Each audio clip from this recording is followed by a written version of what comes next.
Alright, what's good, everybody? Trey back here, and it's been a little bit. A lot of people have been saying, can we get an updated sensitivity video? So, just wanted to show you guys. It's been a slow season for me, full-time college student, repping Penn State, you know what I mean? But it's been hard. Diamond 5, still got the 1.9 going, but I've been very, very busy with schoolwork, so haven't gotten the time to grind for champ. But anyways, those are the stats, and we'll get into the settings right now. Okay, so when it comes to audio, you want to make sure you are on night mode. Now, night mode is the best for at least console. I know. I don't want to get into the details on the specifics because I don't want somebody to fact check me, but just know that night mode is the best, and you should be on it. Very good for footsteps. Display, I run 84 FOV. VSync. Honestly, VSync should be on. Make sure you're prioritizing performance, by the way, if you're new gen. If not, you're not getting new frames.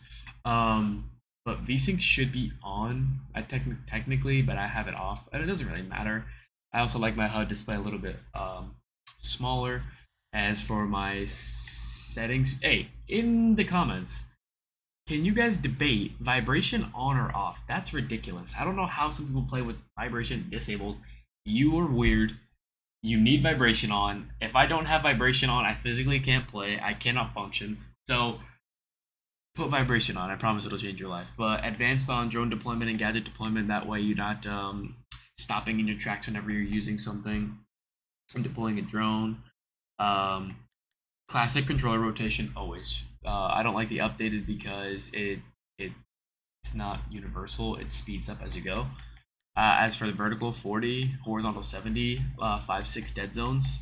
And when it comes to advanced controller options, I'm telling you, turn them off. I have not figured out how to get them to make a difference, and honestly, it just messes me up. There's too many little, I feel like, decimal points, if you will. Just trying to fine tune it. It just rock with the normal stuff. I'm telling you, 4070 is amazing, and then go into your ADS sensitivity, and the 3.0, 4.0, 5.0, 12. Like, it doesn't really matter. For the 1.0, it's 30, and 1.5, 2.0, 2.5, 36. I swear, this is the sweet spot. So 40, 70 on vertical, horizontal, these dead zones, and 30, 36, 36, 36. Sweet spot, chef's kiss, great sensitivity. As for over here, you'll want to turn screen shake off. Screen shake needs to be off.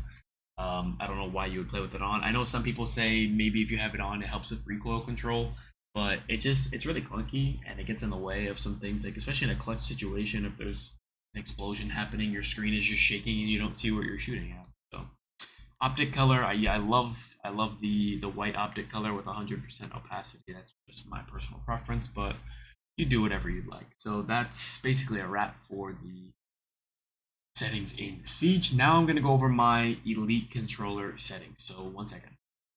Okay, I am in my Elite controller mapping / settings here. I use only 2 paddles. I don't know if you can see this very well, but I use 1 paddle here, 1 paddle here.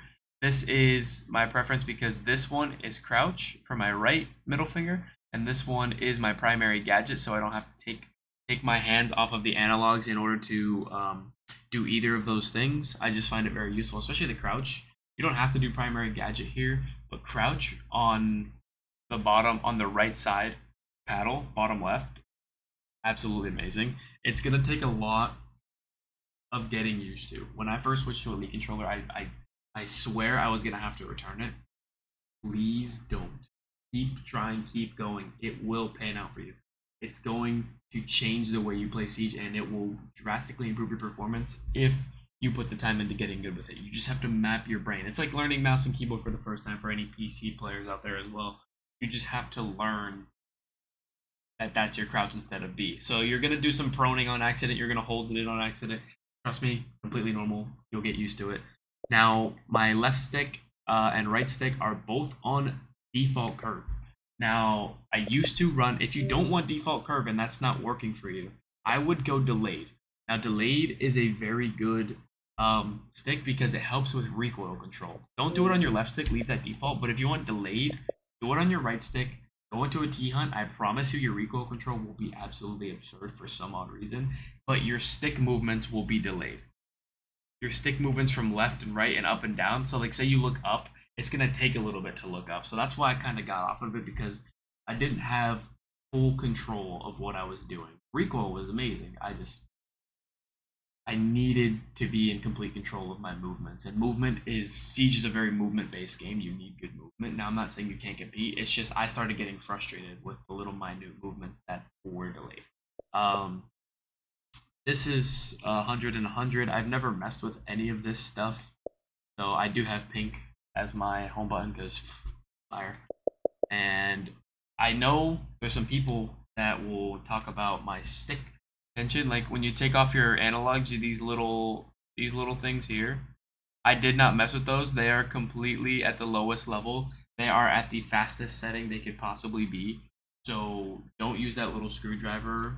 Just keep it all the way towards the bottom. Don't make it any slower. Just the default is what I kept it at, and I love it so much. So that's basically it for my settings and my Elite controller settings. So I hope that helps. I hope that kind of just gives you an idea of something that can help you out a little more, because maybe you have a sense that you've been trying and it hasn't been working, and maybe you've been debating getting a Elite controller and you don't want to. So, I mean, if you have the money, I would say it's worth your investment. If not, don't do it. I don't want you to bad financial decision. But have the money, have the will and desire to get better at Siege on controller. Elite controller is definitely a way to go. Scuff controller, whatever. Anything with a paddle, really. Power A controller is really good too. If you use Power A, any Power A users in the comments, let me know. I came from Power A to Elite, so I fully support that too. But give it some time. Make sure you practice makes perfect. You keep playing with it. Do not cut yourself short. And yeah, that's all I got, man. So appreciate you watching. I hope I could help you out in just a little slight way. Let me know how the sensitivity is. And good luck on your ranking, boys. Out.